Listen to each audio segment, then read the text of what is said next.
Assalamu alaikum wa rahmatullahi wa barakatuh. Welcome to Journeys, and I'm very happy to have a dear friend here, Dr.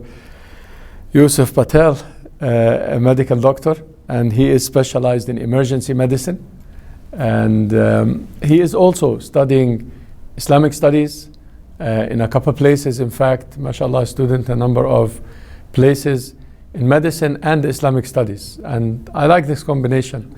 Allah ikrimak. Welcome here. One of my favorite scholars, Ibn Rushd, Averroes, and I like this about him, being a doctor and a lawyer as well, a jurist. And you feel from some of his opinions this doctor kind of mentality when he deals with the law. And really his approach is something to be studied, subhanAllah. So inshallah you're on his way, inshallah. Jazakallah khair. Thank you for having me, Dr. Auda. Allah bless you. Allah bless you.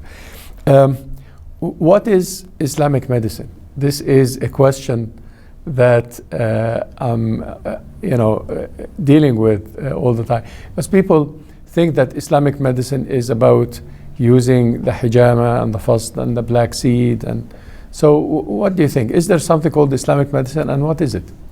Bismillah ar-Rahman ar-Rahim. I think firstly what's important to note in those terms is that when we say something is Islamic, it has to go beyond just mere ritualization. So as you've mentioned, in today's time, whenever we sort of prefix Islamic before any entity or before any discipline, many people assume that it's just about adding perhaps Arabic sayings or adding, some sort of cultural expression from the Arab tradition, and that in a sense would sort of create this product of something becoming Islamic. But I think that is a dogma that we need to sort of eradicate. It's definitely a misnomer in my opinion. Some people say that the Prophet ﷺ used these recipes and these seeds, and how do you answer that? Does this make them Islamic? Well, I mean, definitely one can take that into account in terms of the usage and the culture of the time of the Prophet ﷺ. But I think in many other areas and sayings of the Prophet ﷺ in terms of his life, he motivated knowledge to be pursued and to be cultivated. So at the time, that might have been the best that they had. Obviously taking into account the various traditions, whether it was Greek or Arab medicine at the time. But I think looking in terms of where we are today, we can take those traditions and those sayings and those practices and integrate it, I think, within a philosophy. And I think that's where I'm getting at when I try to define the term of Islamic medicine. I think it's more of a philosophical approach in terms of imbibing an ethical sort of standard into medicine, something that the Quran and the practice of the Prophet ﷺ motivates. In my opinion, that's something which is lacking in the modern world, and definitely sort of within our arena of Islam. So the Sunnah then is to seek medication, but not necessarily the specific medical tools and means that the Prophet ﷺ used, as long as we have an ethical and philosophical approach that is Islamic. What is that? What is this Islamic ethical approach? I think the ethical approach is sort of a multiple, or it's a multi-dimensional standard or methodology that one needs to employ. It's looking at the patient, it's looking at the doctor or the health professional, and it's looking at the society in which those two individuals exist. And it's trying to sort of enhance that relationship that the doctor and the patient has, but taking into account the various psychosocial issues and biological sort of problems that the community might be facing in that specific region.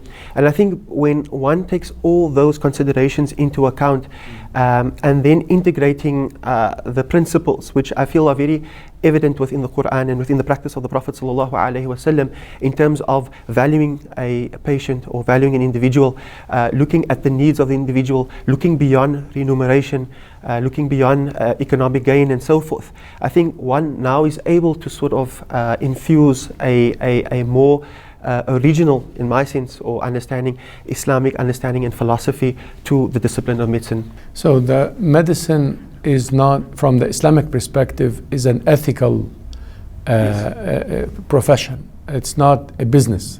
Exactly. What do yeah, because now medicine is actually a business, is defined as something that some people afford, some people cannot afford. I agree with you 100%. I think that's sort of the standard or the axis of the modern world, in the sense that everything has been commercialized, falling into the trap of capitalism and so forth. Unfortunately, the medical fraternity, the medical world has been led by the neck along those lines. And so you find companies, you find doctors, sort of using or having that paradigm as sort of their purpose in terms of healthcare. And I think that's a big problem, because what happens is that you start looking at your patient or your patient field as mere numbers and statistics to accrue more for yourself. So it becomes a very sort of selfish approach in medicine. But I think it's something that is sort of extended to the various other disciplines in the sciences that exist today. And as I mentioned, it's problematic because what it does is that it causes health as an ideal really to sort of degrade. In terms of how people and how communities sort of have to build up that notion of living in sort of a healthy lifestyle. Mm-hmm. And it's, as I mentioned, problematic on many fronts. I think even as a doctor, even as a health professional, whether one's a nurse, a dentist, or whatever else it may be, it sort of reduces your capacity spiritually as well. And I feel sometimes we sort of lose focus on the spiritual component, which in my definition is really the ethical standard of Islam. You can call it tasawwuf, you can call it ihsan, you can call it virtue ethics. But I feel when we look at, or when we take the approach of the modern world, we're looking at human beings only as physical entities. As machines. We're not looking at the human being as a spirit. Exactly. And the medication part has nothing to do with spirituality, really. It's exactly. Just you're giving chemicals that change some reactions in your body in order. So you don't think that this is the best approach? It's interesting because you are educated in Western medicine, and that is the Western medicine approach. So you have a critique of that? Definitely I have a critique, and it's quite interesting because, I mean, as any student who goes through the university system, the academic fraternities, at those moments you are looking just to sort of continue through the course and to pass out, and you have a vision in terms of perhaps benefiting society at some point, irrespective of what profession you might find yourself in or what field.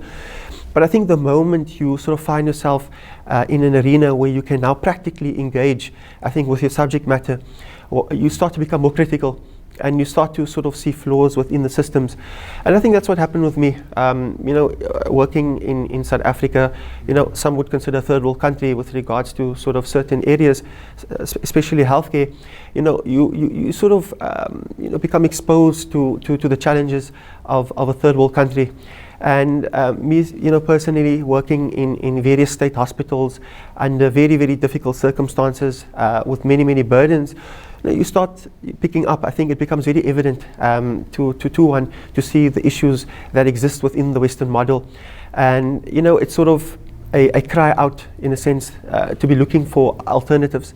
And so I suppose that's where that critique within me sort of dissented and developed. Some examples in terms of spirituality and Western medicine, like where would you include spirituality or include some emotional issues into your medical practice, even though you were not taught that in medical school? I mean, there's various areas, but I think probably the most fundamental, and it might appear to you as a very basic sort of application, is just the mere interaction with individuals. And in a place like South Africa, in a country like South Africa, where doctors are seeing, probably for every doctor there's about 1,000 to 2,000 patients, you could say, in a day that one would have to see. What happens is that you start looking at individuals as just sort of a burden. And you look at yourself sort of on a point where you are doing someone else a favor, which to an extent you can consider that. But the reality is, when you look at yourself as a human being with multiple personalities or multiple dimensions, you realize that you also benefit as well in your interactions with others. And I feel this is probably one of the biggest problems that I've sort of identified in the healthcare system, that people have forgotten how to be human beings. Mm-hmm. And it's very fundamental, but it's a big issue. And these type of spiritual or psychological illnesses manifest in other areas or other dimensions of a human existence. Mm-hmm. So a doctor who perhaps has lost the ability to really connect with an individual, on a direct level, right? When he goes out into society, perhaps for leisure or pleasure, whatever else it may be, he sort of takes that mentality with him. And it for me really sort of causes a degradation in society as a whole, and I really feel it's a problem, because medicine is an honourable science without a doubt, and therefore individuals who are working within those disciplines should uphold a honourable standard. And unfortunately, as I mentioned earlier, it's something that has really been lost. So do you think faith has to do with this, has something to do with this? Like, do you think there's a difference between a doctor who is faithful and a doctor who is not faithful, a doctor who is Muslim and a doctor who is non-Muslim? What do you think? To a degree, yes. I think theology does play a substantial role with regards to one's approach to one's profession and interaction with others. But I think one needs to look beyond just terms, in terms of saying I'm a Muslim, I'm a Christian, and so forth. I think one really needs to look at sort of the application of one's religion in one's practice. And I feel, and this is sort of my understanding over the past few years, is that materialism in a sense has really affected us even within the corpus of religion. Sometimes we have this sort of idea that it's sort of the atheistic world versus the theological world, and materialism sort of gave birth to an extent to sort of these atheistic notions.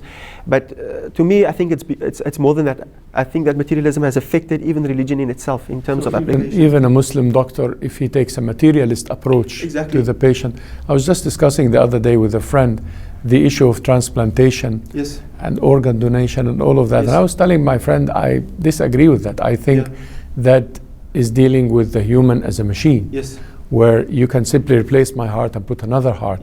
But this is not as simple as that. What do you think? What's your take on this? I mean, to be honest, transplantation and bioethics, I think it's not a black and white area, even though some people or some scholars have sort of delineated that field as either permissible or impermissible. I think there's many factors that one needs to take into account. But I agree with you with your view with regards to just for the sake of transplanting an organ to an individual who feels that he has the need for it or she has the need for it. I feel this is very this is very problematic in the sense that it becomes sort of a novelty, it becomes sort of a game, and ultimately it really becomes a tool for the elite. Because it comes down yet again, I think, to economics, to finance, to oligarchies and so forth. That was my fear when I was talking to my friend about this, because I was telling him that, well, it's now a tourism in some poor countries where some rich person from Europe or from the Arabic Gulf or whatever, they come to some African countries to replace their kidney, to replace their whatever. And that is un-Islamic, because these people are selling their organs, and really you cannot sell what you do not own. The body is owned by Allah subhanahu wa ta'ala. And then some people go around the selling notion by a gift. They say, no, the person is not selling their kidney. We are giving them a gift in return for their favor. But that's selling. At the end, it's a trick that... I mean, I term that back to Sharia in a sense. That you're just looking for alternatives, you guising a problem with a fancy term, basically sugarcoating, something which Islam is totally antithetical towards. So, I mean, I agree with you 100%. That is unfortunately the situation that we find ourselves in. I mean, even in some countries, some people might sort of consider this to be perhaps conspiracy theory, but I feel that there are evidences that have come to the front, at least within the colonial years and even currently, where certain countries are going into certain places under the pretext of war and under the pretext of freedom, for that region, but ultimately abusing what we would consider casualties for their organs and so forth. And this is something I think that we shouldn't put beyond, It's not conspiracy. It's well documented in some of the wars, where many of the victims of the wars, lately the Syrian war, it's well documented that unfortunately many Syrian people were subjected to stealing of their organs, whether before death or at death and so forth. Yes. And that becomes very problematic in terms of this whole thing about organ transplantation and the pressure that is put on some governments in the Arab world and so on to promote organ donation. It's for me, I'm quite skeptical about that. I'm not sure what people want when they make it a policy that people donate their organs and so on, and people don't feel comfortable about that. I think it's an area that definitely needs to be regulated. I think more research needs to be done. A lot of people have the view that this area has been inundated with policies and so forth. But I think we need to look at organ transplantation and bioethics from a different dimension. I think criteria need to be set, and especially in the sense that if this sort of field is going to go into sort of the line which it really has been sort of promised to go into, as you mentioned, in terms of health tourism and so forth, then I think it's an area that we probably need to halt and stop, and we need to look at sort of the benefit and sort of the cons of the specific field. So it's definitely an area that I feel much more research needs to go into. There is also this Western medicine versus Eastern medicine, because when you start to tell people, meditation, green tea, whatever is good for you, they say that there is no proof for that. And I think part of this is the pharmaceutical companies and the work they do on the media level. What do you think of that? I think, that's a very good point, in the sense that definitely that the pharmaceutical companies or these corporations that sort of control the medical market, they realize obviously the loss that they could incur if other sort of philosophies which would not charge, I think, society or place a huge economic burden on society would be available.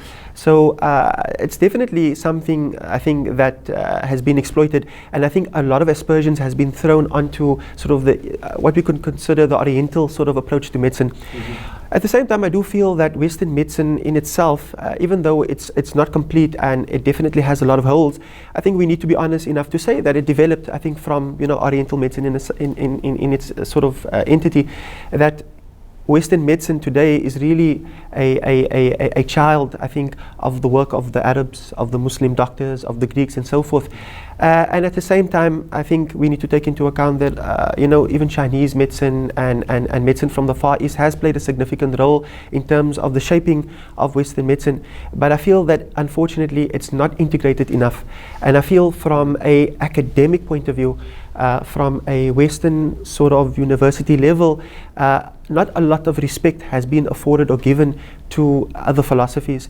And it's something I feel that doctors, even though they might come from a Western background or for the fact from a Oriental background, I think we need to be looking at the balance in terms of looking at the benefits of both sides. But this really, it really desires, or it really necessitates us to look at the foundations of Western medicine, its epistemological and its ontological sort of dimensions, and at the same time of Oriental medicine, and then try to integrate the two. So an Islamic approach to medicine would be a mixture, an integrated mixture between East and West. Between surgery and antibiotics and all of that, and green tea and yoga and stuff. Do you agree with this kind of approach? I feel that I am looking in terms of my own understanding and own philosophy to medicine in terms of an integrative approach. But as I said, one really has to look at the different entities that one is trying to integrate, and one really needs to dissect them, to sort of say deconstruct them, and remove those areas which are perhaps iniquitous, to health as an ideal and to human beings, and then look in terms of how we can put them together holistically. It sounds simple, it sounds easy, but it's in my estimation a very difficult task. But I don't feel that it's an impossible task, but it will require a lot of investment, definitely from, I think, from the Muslim world, and it will also require a lot of doctors, a lot of scientists to actually take the time and the sacrifice to study and to research this type of philosophy. Part of the prophetic medicine was not the Arab medicine. Part of the prophetic medicine is divine or inspired. Yeah. Wahi, revelation, like the ruqya, for example. Yes. When the Prophet ﷺ taught us to pray to Allah and read the Fatiha, for example, 3 times, etc. That intent of shifa, when you have a maqsid for shifa and you read the Fatiha, is there any scientific support for this kind of medicine? This ruqya, can we prove scientifically that it's useful? Perhaps in sort of modern empirical institutes or approaches, it might be difficult, but I think at the end of the day, that shouldn't sort of dishearten, us as Muslims or individuals or peoples of, Oriental backgrounds who perhaps have this embedded within them from a religious point of view. I feel that the empirical standard is something which has been promoted by the West, and therefore there are many fallacies to those sort of approaches and methodologies. In a sense, we might not be able to prove it physically, but in terms of measuring qualitatively, I do feel that we have enough evidence and enough proof to actually support its existence and its benefit to human beings. But what do you mean by proof? I mean, subjectively speaking. Yeah, subjectively. I had tried ruqya on a number of occasions and I felt the difference, subhanallah. So can we take a subjective experience like this as a proof? Or do we have to try it in a lab and take statistics? So, I'm questioning here the notion of proof. Yeah, it's a difficult question because, the modern world would like to sort of, replicate, these type of experiences in order to sort of prove them as something which exists or which is existence. But I feel that sometimes we need to move beyond that type of approaches in terms of evidence theory. I think that subjectivity is something that exists, and I feel that if there are individuals who find a benefit in these type of treatments and health systems, then and at the same time, that we can at least regulate the safety of them, then I don't feel that it's an area that we should sort of bar off, or it's an area that we should negate. I think as human beings or as individuals, we are more than just a physical entity. We have, as you mentioned earlier, a spirit, a psyche, and various other dimensions. And that's the Islamic view. That's the Quran is not defining us as machines. No. Exactly. It's an Islamic view, and I think even previous civilizations, through the universality of beliefs and of thought, have also sort of premised this as well. And so when we look at all these other alternatives that the Western world or Western medicine might have a problem with, I honestly feel that we have a support structure, to sort of use them, to utilize them for the benefit of those other dimensions of a human personality, which I feel the Western world does not really quantify when it performs research in any case. Yeah, but I think spirituality could be quantified and could be subjected to proof and so forth, not necessarily in a regular kind of pattern of repetition, because we are different. Some people are more receptive to energies and so forth and ruqya, and some others are less receptive, but they are proven in many ways, but not necessarily in a particular pattern. So subhanAllah, if we can imagine an integrative way of looking at East and West, of Islamic values that the Prophet ﷺ had taught us in terms of shifa and ruqya and all that, and also what the West had brilliantly came up with in terms of medicine, then we can look forward in terms of an Islamic approach to medicine, inshallah, that contributes to humanity. I think we haven't, as Muslims and Muslim scholars, we have not been contributing to humanity for the past while, except of course of the Muslim immigrants in Europe and so forth. Yeah. But you haven't seen an Islamic approach to medicine. So Yeah. No, I think that's something definitely that we need to inculcate. I think in our setting as South Africa, research is definitely an important area that needs to continue. Muslims unfortunately have not gone into those fields. It's few and far between. Unfortunately, I say this, with a lot of sadness, that many of our, brilliant, intelligent specialists and doctors, have taken sort of, economic pursuits at the end of the day. And I mean, to an extent, you can understand maybe why. But I feel that when you take on this responsibility, there's an amana that's placed upon you, and you therefore know that you're going to have to sacrifice at some point. well, inshallah, you carry some of this amana Inshallah. in your career. And inshallah, you mix your medical background and your Western education Inshallah. with the Islamic studies that you are doing. Don't go to pure Islamic studies and forget about medicine. And try to integrate so that inshallah we benefit from these two worlds that you belong to, inshallah. And you integrate them in your good self and your work, inshallah. Jazakallah khair, Dr. Yusuf. Allah bless you. Jazakumullah khairan. And this will be the end of Journeys. Wassalamu alaikum wa rahmatullahi wa barakatuh.